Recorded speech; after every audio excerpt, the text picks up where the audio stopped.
Yo, what's going on, y'all? It's Cone back here again today with another video, and today I'm going to be giving out my first quarter NBA season awards. This is something I might do at the halfway point in the 3/4 of the season mark too, so if you want to see that, make sure to let me know in the comment section below. But I thought it'd be fun to kind of give an update and tell you what I am currently thinking about the NBA award races, who I have just on the outside. I'm going to mention a winner, and then 2 or 3 guys that I think are right there in the conversation as well. Make sure to leave a like and subscribe, hit that notification bell so you don't miss out on any of these uploads. And let's go ahead and get right into it. We're going to start off with most improved player because it lets me talk about my favorite player in the league. Right now for MIP, I have Gilgeous-Alexander. He's averaging over 30 points per game, just around 7 points from his previous career high. He's averaging a career high in assists, rebounds is right there, steals and blocks. He has absolutely cleared his previous career highs in those numbers too. He has the most 30-point games in the NBA right now, shooting over 50% from the field as a guard that relentlessly attacks the basket. A little bit ago, he led the league in drives to the paint. I'm not sure if that's still the case, but if it's not, he's right there in that conversation. He's one of the best finishers in the league, and he is the big reason why the Thunder haven't been great so far, but we've stayed afloat despite missing, of course, Chet Holmgren, who's supposed to come in as the second overall pick. He's been one of the best offensive players in the league defensively. He's on a complete another level from where he's been in the past, and he has really taken that leap to superstardom. Looks like a franchise player. There have been a lot of other great most improved player guys like Tyrese Halliburton, for example,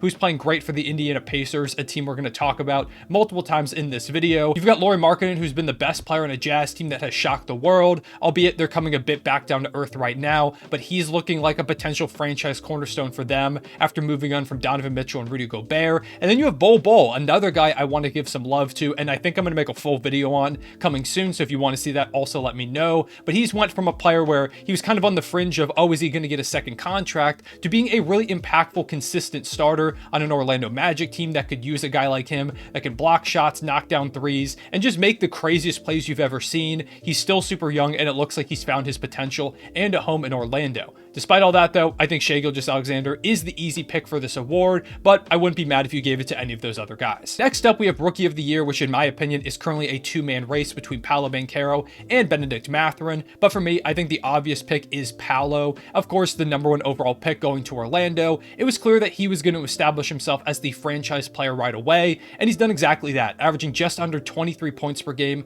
leading their all rookies in points scored. He's first in rebounds as well as 7.4. Assists, he's right behind Jaden Ivey in second place for all rookies. He's been incredible. I knew his game was going to be polished offensively when he came into the league, but honestly, I didn't expect him to be this good right away. He just doesn't look like a rookie. A lot of rookies, you see them make silly mistakes. They look kind of uncomfortable. They're still trying to find the feel of the game, which is very understandable because the NBA is unlike any league in the entire world. But Paolo came in and he looks like a 5-year vet. It looks like he's just done this before, which a lot of people, like I said, expected him to do, but I think he's even exceeded those expectations. So Paolo at the moment is very clearly my pick, but I also think Benedict Mathurin has a good shot to take the award if he keeps playing the way he has. He's been phenomenal for the Pacers off the bench. It remains to be seen if he will stay on the bench the whole season. Maybe they make a trade giving up like Buddy Hield or some of those other players that are kind of blocking his path there, but also he's just been incredible. He still plays starter minutes.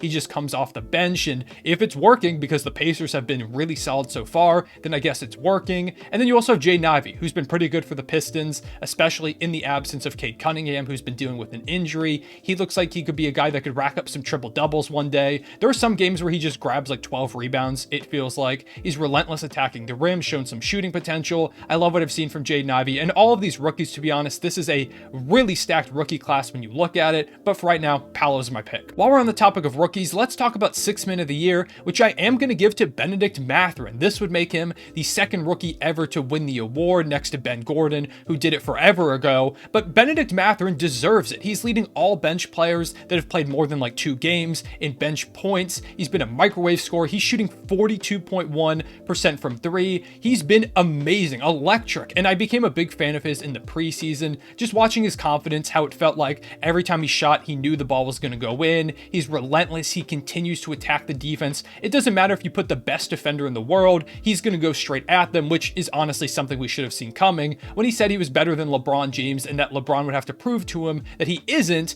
right before he was drafted. That is an incredible quote, and he's played phenomenally so far, backing that up, that he believes he's going to be one of the next greats, and winning a 6th Man of the Year as a rookie would put him in in that early conversation. You've also got guys like Russell Westbrook, who's been really solid, playing some of his best basketball as a Laker coming off the bench. He's kind of cooled off a little bit recently, but for a large portion of the season, he's been hot from three. He's making plays for others. He's, doing typical Russell Westbrook things, attacking the rim, and he just looks a lot more comfortable in this role. So shout out to Russ for embracing it and really finding his footing in LA. Then we have Christian Wood, who's coming off the bench for Dallas. I don't really think he should be a six-man. I think he fits a lot better on this team as a starter. Him and Luka, when they play together, have one of the best offensive lineups in the entire NBA, but I'm not the head coach. Jason Kidd is, although I know Mavericks fans haven't really enjoyed what he's done so far this season, but embracing the role, just doing what he can. Christian Wood has been really good off the bench, right behind Benedict Mathurin in points per game as bench players. He just does all the little things. He grabs boards, he's able to create his own shot, something that Dallas desperately needs, and he is a really important player for them. Next, let's talk about Defensive Player of the Year, which is one of my favorite races because there are so many names that you could bring up that we haven't really seen in these discussions as of recently, or maybe even ever. And one of those guys that I did not see coming as my current frontrunner for the award coming into the year is Brook Lopez. He's been a monster, and so far, the Defensive Player of the Year. He's averaging 2.9 blocks. He's been the anchor for a Milwaukee team that has the best defense in the league. He leads the league in contested shots, and he's moving better than he has in years, partially due to getting his back healthier last year. He dealt with a back injury that kept him out almost the entire season, but now after an offseason of rehab, reworking, and just getting back into shape, he has looked more mobile than I think maybe I've ever seen him, which is incredible for a guy that's like 35 years old. And because of the way he's been so mobile, so active, able to contest so many shots, it allows the Bucks to completely change their defensive scheme, which they have. In years past, the Bucks have been kind of content with letting guys just rain threes down, but they were not going to let you get to the paint. However, Brook Lopez is holding his own on the perimeter. He's doing what he can. He's able to be involved in more actions on defense where he can switch, he can go over and help, he can play on the weak side strong. Wherever you need Brook Lopez, he's going to do exactly what you need from him, and that has allowed the Bucks to completely revolutionize what they do defensively, become the top unit on that end, and he deserves so much credit for what he's done. He has been the Defensive Player of the Year up to this point. Some honorable mentions include Bam Adebayo, who's been formidable defensively, and he really is the reason why the Heat aren't a bad defense. He basically is their defense as himself. They have no real power forward on the roster, so he has even more responsibilities. Recently, they've asked him to step up offensively while missing Jimmy Butler and Tyler Hero for some games. He's done that while still playing lockdown defense. There just really isn't much Bam Adebayo can't do, and defense is his number one calling card. You've also got a guy like OG Anunoby, who's been phenomenal, getting in passing lanes, also making an offensive leap as well, but defensively, he's really locked in. There was a portion of the season where he had like 3 games in a row with 5 steals, or 4 steals, or 6 steals, 3 steals.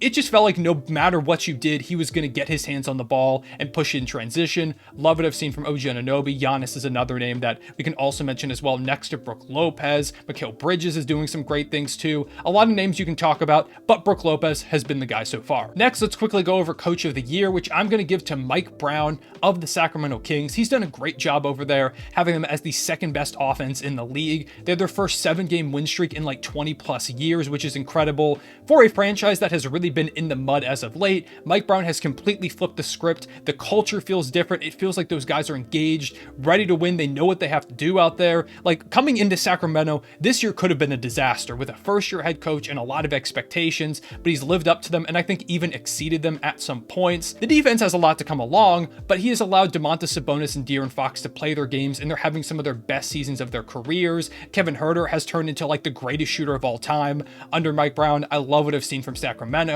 They're right in the thick of the Western Conference playoff race at 10-8 at the moment, and I think as they continue to build momentum, they're only going to get better. Some other guys I want to give a shout to include Joe Mazzulla, who was thrown into the fire, supposed to be an assistant this year, instead came into things after the Ime Udoka situation, and has led the Celtics to the best record in the NBA. Will Hardy has kept a Jazz team that many people, me included, thought would be a lottery squad afloat in the Western Conference. Rick Carlisle has been the coach of a Pacers team that has shocked the world and has somehow made themselves right in the thick of the playoff race, another team that many people expected to be a lottery team. These three guys deserve a ton of love, as do many coaches who have done a great job so far, but these are the ones I wanted to highlight the most. Then we have the MVP award, which is a race that I'm super excited to see how it plays out because there are more names than ever in the mix. You're seeing guys that are making their first case for the award. You see guys that have been here for a while continuing to play great basketball. There's so many great players on the fringes, guys that are injured that when they come back, I think will make their way back into the race. But for right now, if I've got to pick my MVP,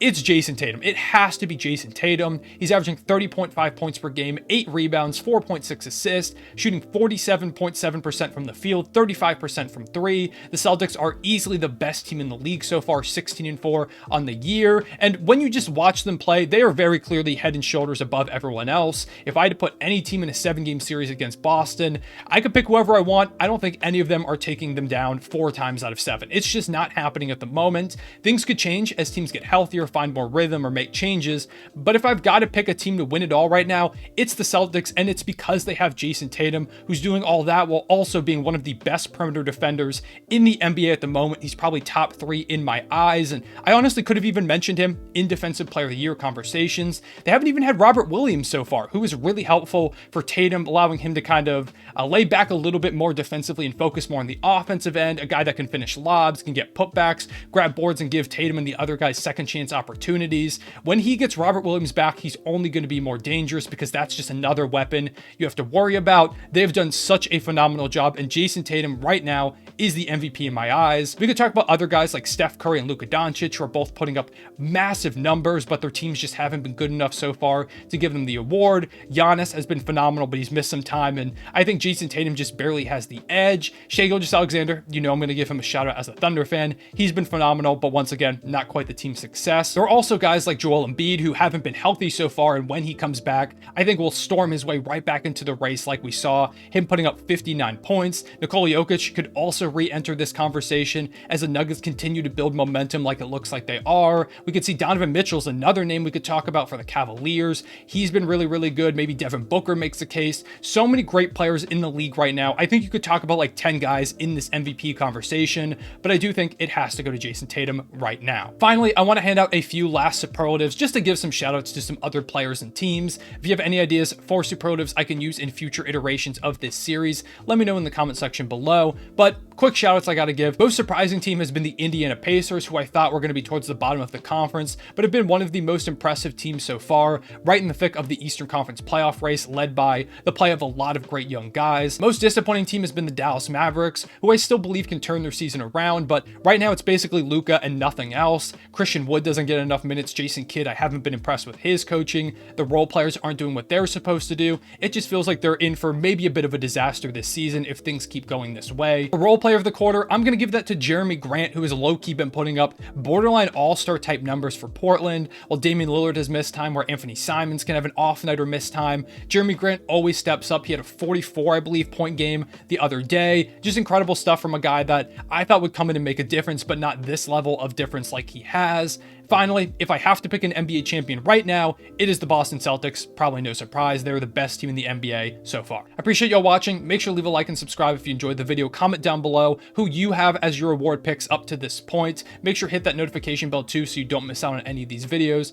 I appreciate y'all watching. I'll see y'all later. Real one, say it back.